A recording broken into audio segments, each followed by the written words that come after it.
Hello guys! So meron po nagtatanong kung halimbawa daw po may nag-reseller taga Mindanao or taga Visayas taga Luzon ka. So ang gagawin lang po guys, meron kasi tayong Exceed GM2S website. Kaya napaka-hassle free to itong business natin na to kasi meron po tayong website. Ang gagawin kasi guys, bago siya mag-reseller, meron kang ipapa-fill up sa kanya na link. Ganito po yung guys ha, mag-login lang ako. Okay, so ito pang aking dashboard. Meron po 8,400 na commission, hindi ko pa nailabas. So ganito po guys, so ang gagawin natin, ikakopy natin yung referral link na yan, isesend natin sa messenger ng gustong mag-avail ng reseller package. Ngayon, after nun, i-click niya po yan, mag-fill up po siya. After niyang ma-fill upan yun, i-take note niya lang yung username and password niya, and then, isesend mo naman ngayon yung link ng website natin mismo para makapag-login na rin siya. Kapag nakapag-login po siya guys, ganito mismo yung lalabas din sa kanya. Ito yung lalabas ng account niya. Ganito po. And then, kapag bibili na siya ng package, dito lang po sa store guys. Itong store dito, click niya lang yung store. Ayan.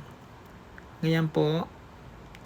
And then, mamimili po siya dito. Halimbawa, ito, new reseller package. Yan.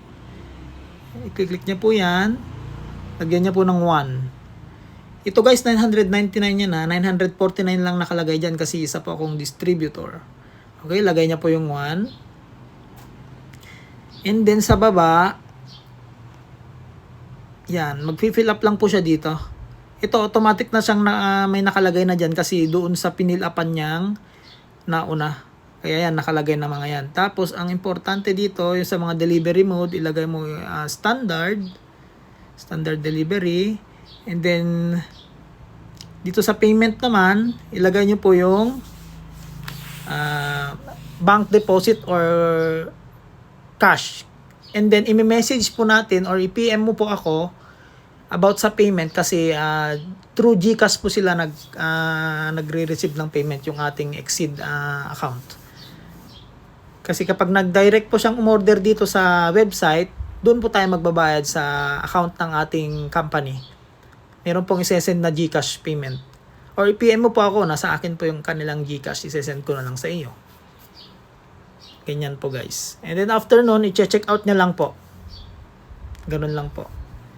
And paano naman kung battles ang gusto niyang orderin? Ito guys, may battles din dito. I-click niya lang kung ilang battles. Halimbawa M10, M2. Andyan po guys, nakalagay na rin dyan. Kung halimbawa M5, kung pambabae dito sa puti. Ito po. Yan. Mag-click lang siya dyan. Add to cart niya lang, mga ganyan. And then, dito ulit i-fill up niya lang yung standard delivery mode, payment type, ganyan po. And then, click yung checkout. And then, screenshot niya yung parang receipt niya. I-send sa Exceed page or i-send po sa akin para ma-update po.